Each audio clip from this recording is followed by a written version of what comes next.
Hey everyone, welcome back. Today we'll be going over performance management skills, chapter 9. Okay, so what are we going to be looking at today? We'll be looking at coaching, coaching styles, and coaching process. So different approaches to take when coaching in different situations, the coaching process, what it looks like. We'll have a couple diagrams we'll look at. And then performance review meetings. We had a few discussions in the past couple weeks about how to handle difficult performance reviews, how to handle employees who may not respond favorably, how to manage employees' expectations when in performance reviews. So we'll talk a bit about that as well. So what is coaching? Well, coaching is a helping relationship between a manager and an employee. In this context, it's between a manager and an employee. Obviously, the word coaching is used in other contexts as well. But here it's a manager and employee, and the manager takes an active role and interest in the performance of the employee. Okay, so it's a collaborative, ongoing process. The manager is directing employee behavior. He's motivating the employee. He's rewarding the employee. He or she is concerned with the employee's long-term performance and the employee's success within an organization. Okay, so what are the characteristics of a good coaching relationship? Well, hopefully it's a trusting relationship and it's collaborative in nature. Both parties are contributing something to the relationship, contributing something productive to the relationship. They're advancing the relationship, the process, in a positive direction. Both parties are willing to listen in order to really understand what the other has to say. They're not just hearing, they're also listening and incorporating what one another is saying into their own organizational performance. Okay, and this goes both ways, from the manager to the employee, and the employee to the manager. Although in a coaching relationship, usually it's the manager that's influencing the employee more to a greater degree. Okay. What else? The employee is the source of the change. So, like I said, the employee is the one who's going to be changing the most. The employee is going to be influenced the most in this relationship. Okay, and the coach is the facilitator of the change, the facilitator of the employee's growth. Okay, this needs to be understood for a successful relationship to be had. So the major functions of a coach, of a manager acting as a coach: you're giving advice, providing guidance, providing support, giving the employee confidence, and promoting greater competence in the employee. Okay, so all in all, as a manager, you are helping the employee to feel better about his or her own skills, gain better, not just feel better about the skills, but actually gain better skills, helping the employee on their path, whatever that path may be within the organization, helping them to achieve their goals, giving them confidence, and just, yes, overall success within their organizational role, their organizational career. Okay, so what are some key objectives for coaches? Coaches will be establishing objectives for the employees, developmental objectives that employees are striving towards. They're communicating effectively with employees. Okay, they're motivating their employees. They're documenting performance, which we'll get to later, the importance of documentation of performance. They're giving feedback. Feedback, also another point that we'll get to later. How to give feedback. What approach to take in different situations when giving feedback. Diagnosing performance problems with the employee, so really understanding what the employee needs and what the employee's problem is, so the manager or the coach can provide the solution or tools to succeed. And overall, the coach is developing the employee, like we said, helping the employee to get better and succeed in the organization. Okay, so that was a pretty comprehensive overview of coaching. Let's move on to coaching styles. We have a grid here representing some coaching styles, and you can see the sort of the left side here in the top row here, um, sort of meeting to form these different sections of the grid, a 2x2 grid here. So a more assertive coach who's task and fact oriented, a driver. More assertive coach who's people oriented, a persuader. Less assertive, task and fact oriented, analyzer. Less assertive, people oriented, amiable. So these are some different coaching styles, and you can read more about these in your book. Okay. So adaptive coaches, they use all of these styles. Okay, they use all of these styles to be effective. All of these 4 styles right here. It's not just about choosing the one style that you like the best. It's choosing the style that works within the environment, within the context, the style that works with the particular employee. Okay, so different employees need different things. Some need direction. Some need to be persuaded. Sometimes employees want to feel as though they're understood, so showing empathy might be the best approach. And sometimes these employees need to be told to pay attention to the rules, pay attention to the procedures. Okay, that's more of an administrative piece rather than an actual performance piece. But I suppose following the rules and following the procedures does play into performance. So sometimes employees need that as well. Okay, the coaching process. So setting goals, identifying resources and strategies to implement these goals. Okay. Implement the developmental goals for the employee. Make sure the employee understands what the goals are. Again, they have these resources and strategies that are needed to achieve those goals. The manager or the coach will provide those to the employee. Okay. Then implementing the goals, observing and documenting the behavior and the outcomes of the behavior that the employee engages in and the outcomes that the employee achieves. Okay, it's very important to observe and document these because it's necessary to have this information during the performance review, and this information needs to be accurate. Okay, we'll get to that in a few slides. Giving feedback, giving praise and negative feedback, which we will also get to in a few slides in a bit more detail. Okay. So some reasons to document performance. Minimizing the cognitive load. So if you provide some form of documentation to the employee, some type of, whether it's sort of a checklist or a graph or just something to sort of give the employee something tangible that they can look at and understand their own performance, it reduces the cognitive load. They don't have to take in so much and cognitively analyze and visualize their performance. They have it right in front of them on a piece of paper or in some kind of a, hopefully a piece of paper or some kind of software program where they can see how they're doing. It just reduces the amount that the employee has to actually do heavy cognitive work. Okay, they have materials to support that. Okay, creating trust also is a important outcome of documenting performance.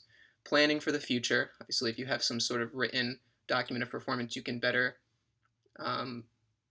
plan ahead, having known what happened in the past.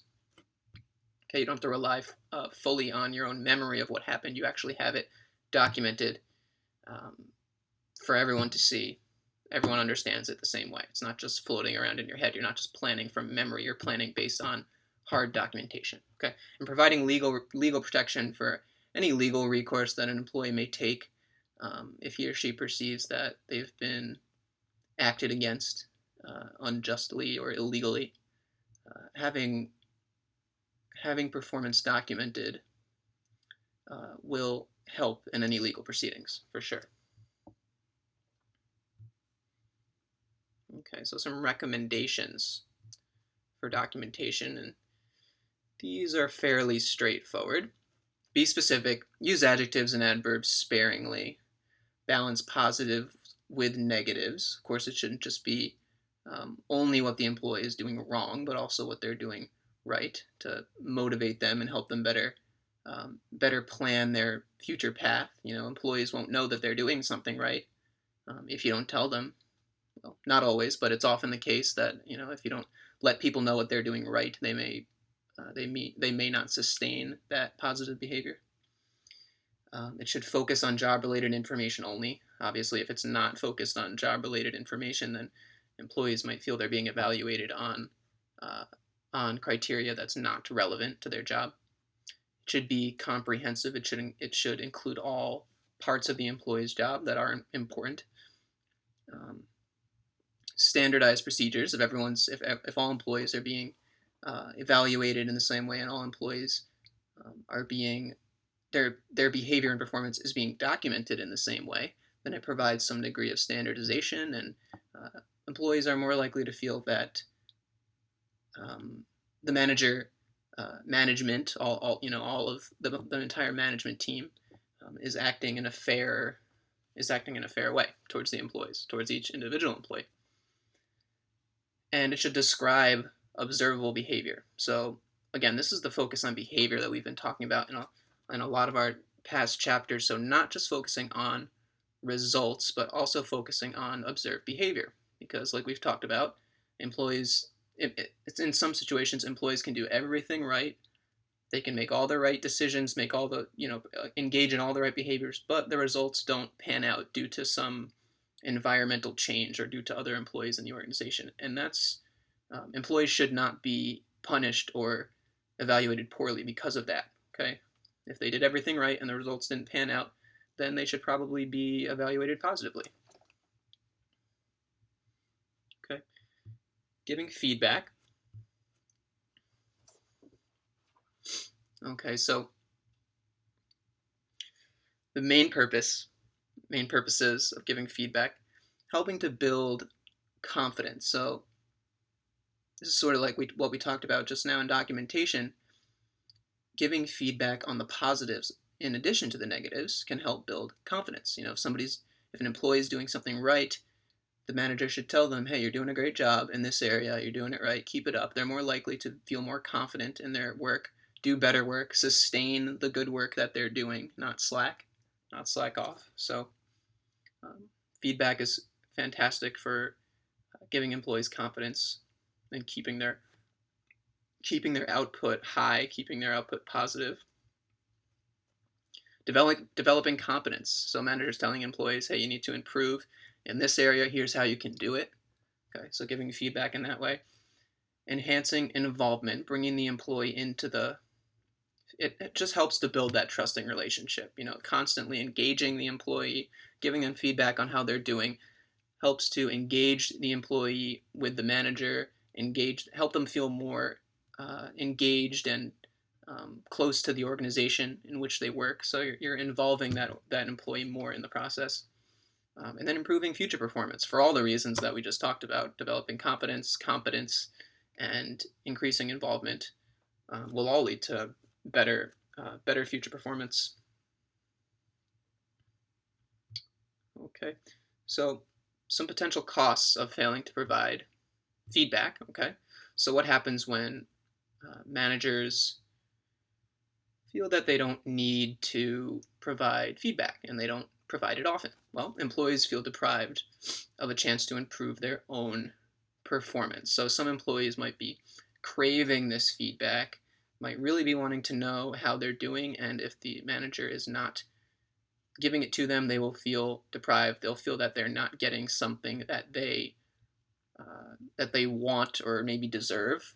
A lot of employees feel that they really deserve to be told how they're doing. If they are not getting feedback, then they'll feel as though management doesn't care about their own development, doesn't care about the development of the individual employees. So Yes, just that feeling of uh, deprivation, or just as if nobody cares about the employee, as if they're not important. That's sort of what happens when feedback is withheld.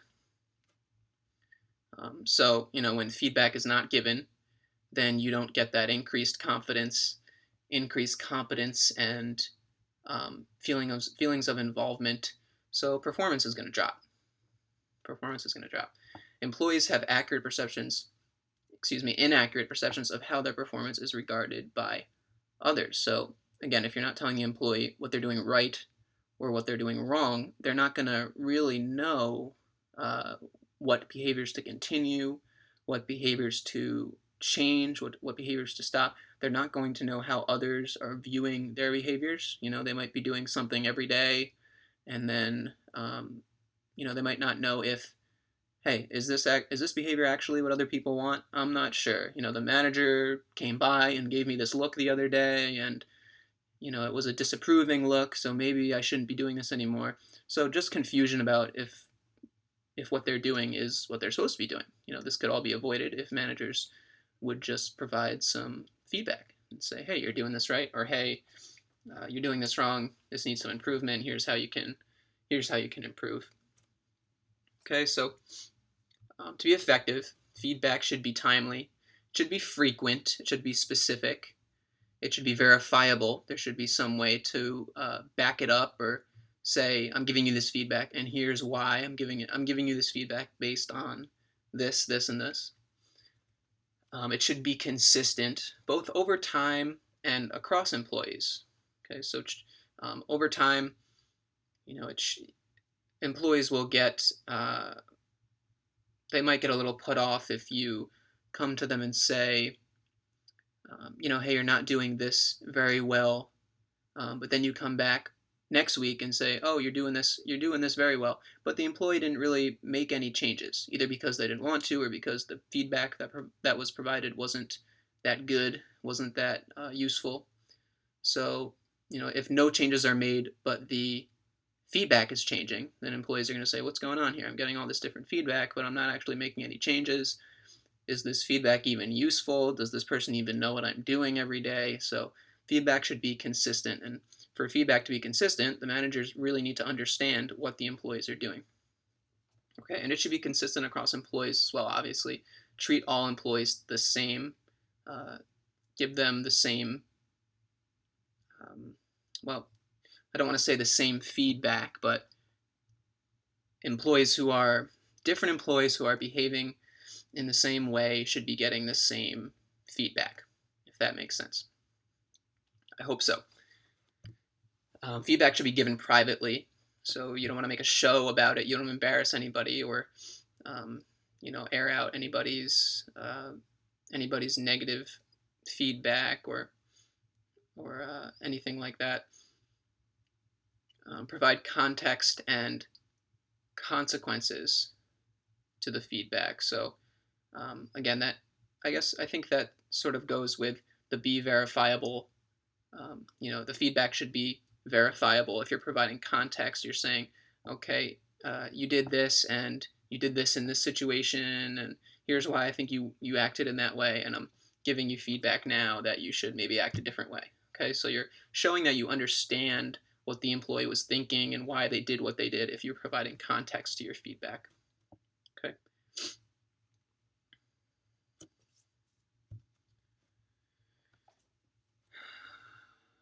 Okay, so some guidelines for giving praise.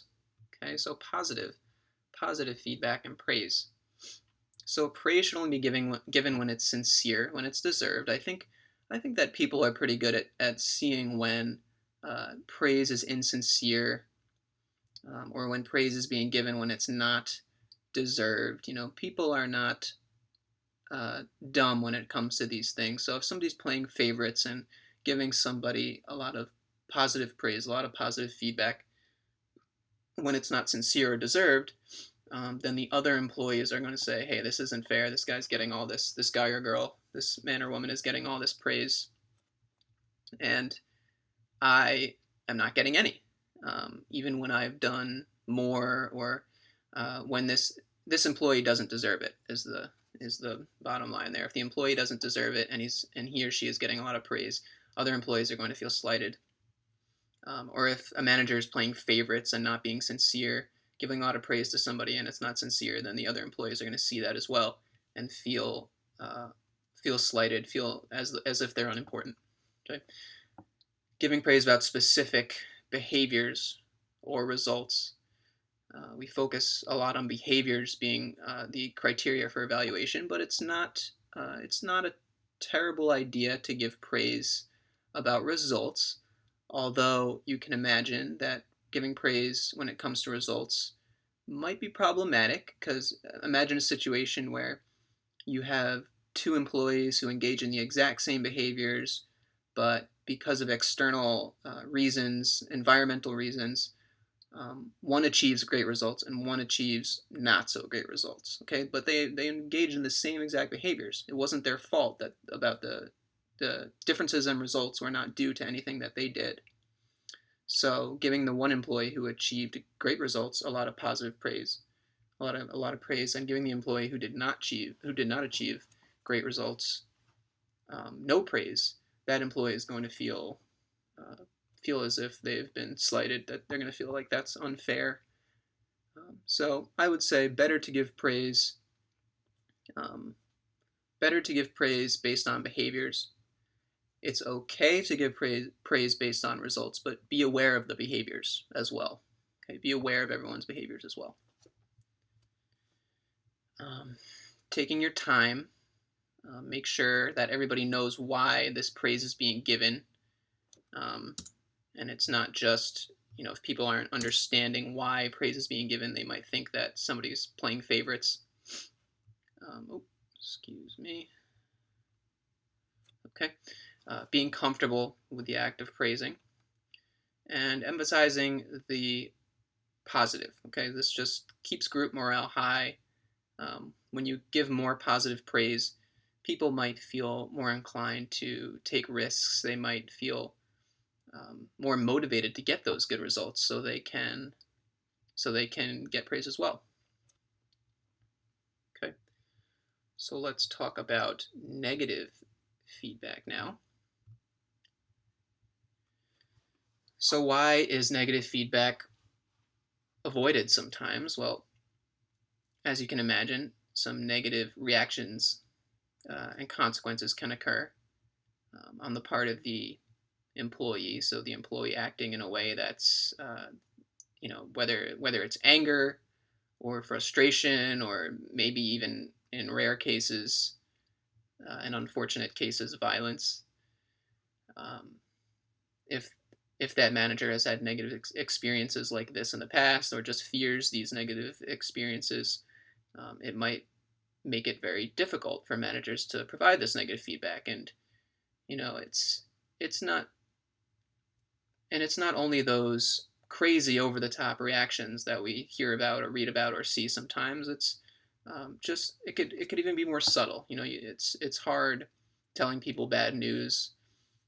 It's hard telling people that they're not doing well.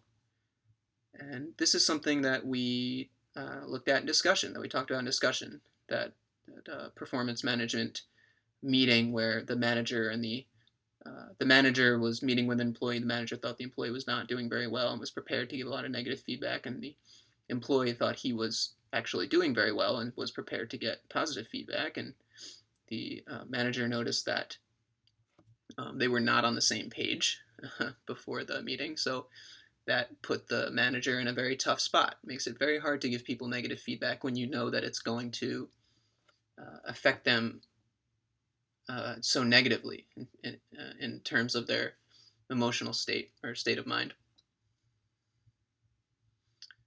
Okay, so the dislike of playing God. So somebody who dislikes having so much power over people, having so much influence, and that's certainly a possibility. And the need for irrefutable and conclusive evidence. So, well, if there's not some form of evidence, then I think managers should re-evaluate the feedback that they're about to give. If they feel that they don't have sufficient evidence for the feedback, they need to reevaluate and see, is this feedback really accurate. Okay. So, but the need for irrefutable and conclusive evidence, sometimes managers might feel that they are not in a position to argue or really stand up for their decision or their feedback if the employee sort of puts it back on them to prove that the negative feedback is warranted. Okay, so doubt in their feedback, doubt in their review might cause managers to avoid giving that feedback. Okay.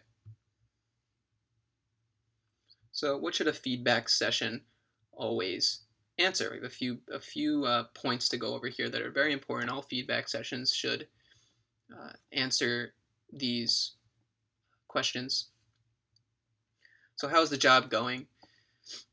Do you have what you need to do the job? Are you adequately trained? Do you have the skills and tools you need to do your job?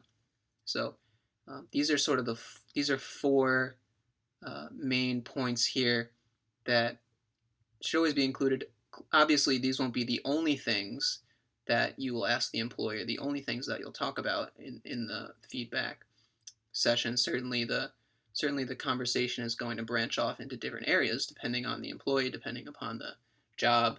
But these are good questions to get you going, to really get the employee talking about what he or she is doing or what he or she needs. It gets the employee involved in the conversation in the feedback session. It sort of opens up that two-way mode of communication. And here's a couple more here. What can be done to improve in terms of the job, in terms of the product or the services? How can you better serve your customers, internal, external? So again, these are questions to be asking the employee in the feedback session that will help them to open up about their job, their experience in their job, help them to engage in the session, engage with the manager. Okay. So let's talk about the disciplinary process and when a feedback meeting, when a review meeting involves termination. What happens then? Well, usually it's good practice to give the employee some type of warning. Okay, it's usually a verbal warning, which is a manager just having a conversation with the employee about their quality of work or about their progress towards goals that have been set. So a verbal warning first is just a conversation about those things, and then a written warning. Again, there's the documentation piece. Got to have documentation about what's going on. So a written warning about the employee's behavior or progress or results in the organization, results in behavior, progress, or results in their respective job. So these are sort of the first two levels, the first two warnings, and then if behavior doesn't change, if the employee doesn't work towards meeting those goals, then this may lead to termination. Okay, so let's talk about termination. Here are some common pitfalls to be avoided in the termination of employee. So when handling termination, these are some things to think about. So the first is the acceptance of poor performance. So the employee should accept that their performance has not been up to par, and managers can facilitate this by not ignoring the problem and addressing it immediately. Okay, it's like we talked about, it can be very difficult to give negative feedback, but if managers get right to the point, get right to the problem, address it immediately, it'll be easier for the employee to accept that he or she has indeed not been performing positively, or to accept that, yes, this is actually a problem that I have been having and it's sort of come to a head and it's it's my responsibility. That's what the employee will accept. Number two, failure to get the message through. So being specific about the problem and the consequences of not addressing it. So the manager has to be specific about what the employee has done wrong or what they're not doing to achieve the goals, um, and how that has affected the company, how that has affected the overall organization, how that's affecting other people. Okay, so being specific about the problem and the consequences. Number three, performance standards are unrealistic or unfair. Okay, so what we want to avoid here is the employee feeling that the standards are unrealistic or unfair. So managers can remind employees about about performance standards, which should be in place. If they're not, then there might be a problem. And they can provide documentation of the poor performance. Again, documentation, very, very important. When you have documentation, it's much easier to help employees to understand how their performance is progressing, or in this situation, it helps the employee to understand why their performance is not up to par, um, not satisfactory, and why their performance is leading towards a termination. Okay, so documentation, extremely, extremely important to help employees to understand their performance, positive or negative, whatever it may be.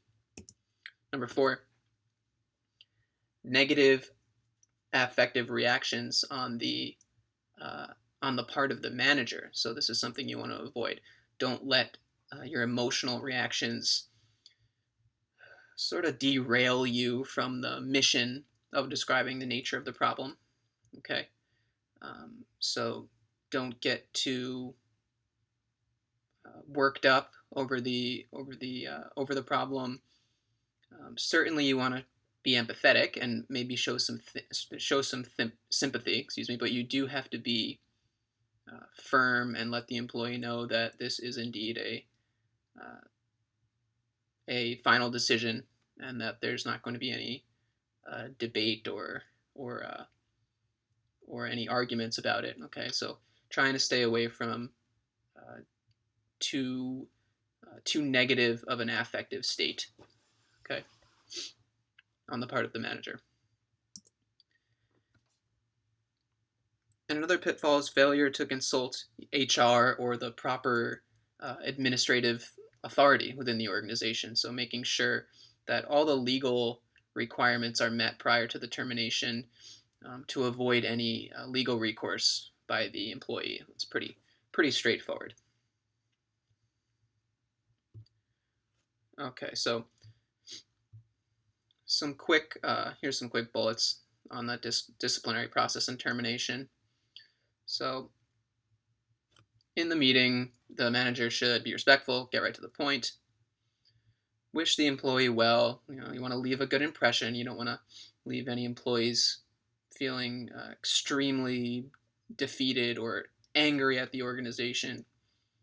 Send the employee to HR for any help that he or she may receive.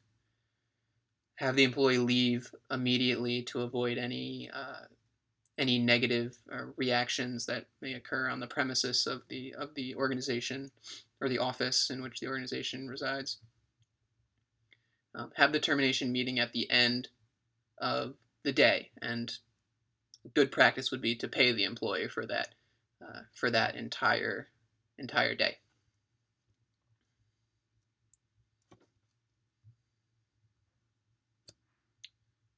Okay. So what to do before the meeting, before these disciplinary meetings? Well, it's good practice to give at least 2 weeks notice to the employee. Say something like, we're going to have a meeting in 2 weeks and it's about performance reviews.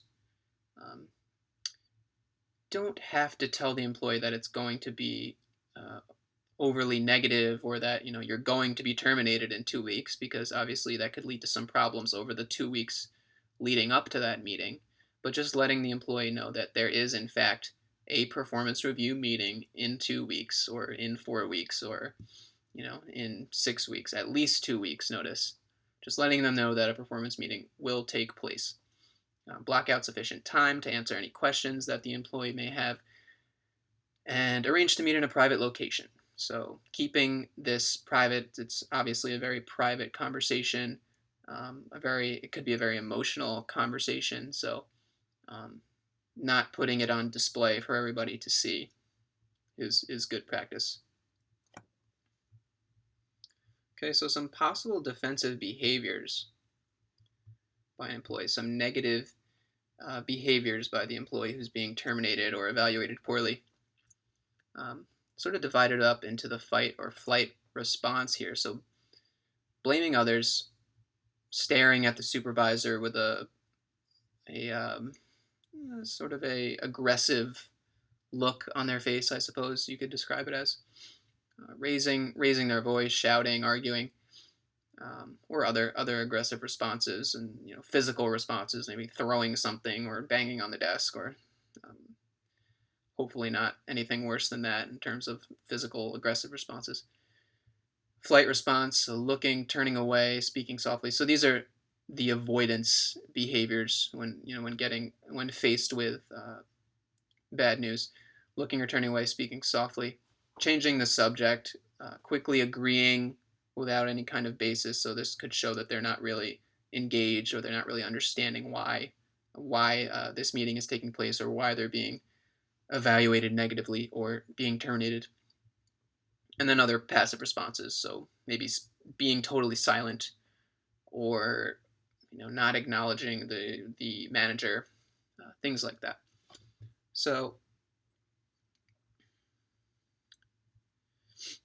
how to prevent or reduce these behaviors? Well, establishing and maintaining rapport with the employee is a good idea. So hopefully, if the manager has been working with the employee for a while, they have some sort of rapport, although this also can make it a bit harder for the manager, a bit more emotional if they've had time to sort of bond with the employee.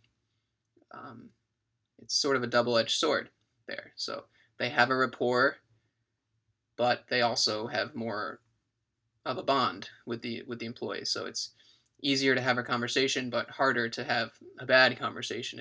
It could seem like. Um, be empathetic, so try to understand what the employee is going through. Observe the verbal and nonverbal cues.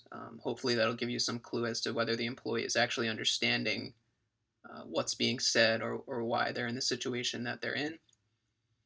Minimizing threats. So, if it is a possibility that the employee may react poorly, react negatively, react in an aggressive way, maybe doing something to minimize the threat, maybe have somebody stand outside the room just in case, or have I'm not sure, maybe have the phone ready to dial outside, to dial for outside help if needed. And encouraging participation by the employee. If the employee is encouraged to sort of make their case, or encouraged to ask questions, then the employee is more likely to accept what's being said by the manager. It might make the process a bit easier.